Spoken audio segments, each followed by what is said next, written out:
এই জাস্ট স্নান করে বেরোলাম।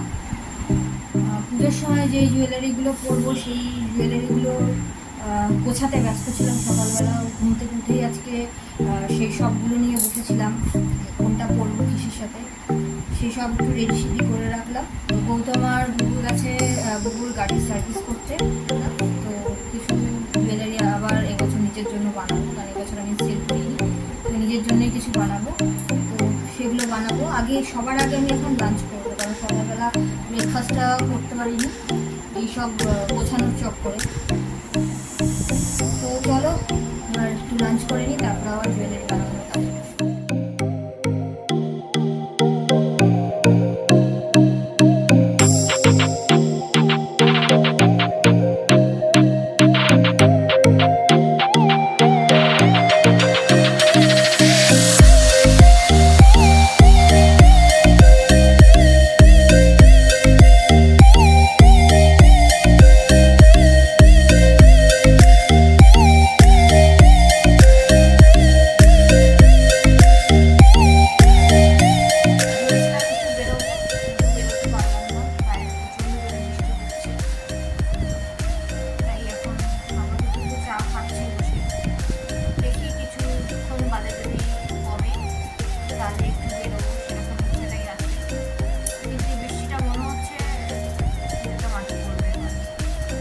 দেখা যাক মা দুর্গা কি চান। এবার দেখি যদি বৃষ্টি থামে তাহলে একটু বেরোবো।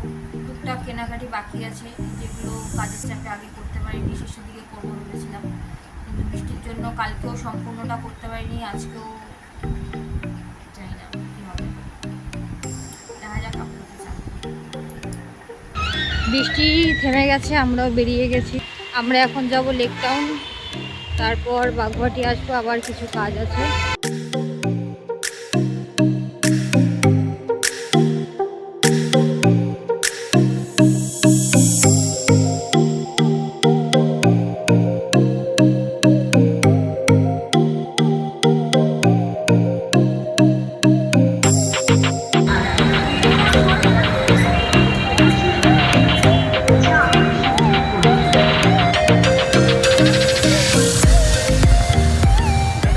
সবাই এখনো শপিং করছে, যদি আমিও এখনো শপিং করছি। প্রচুর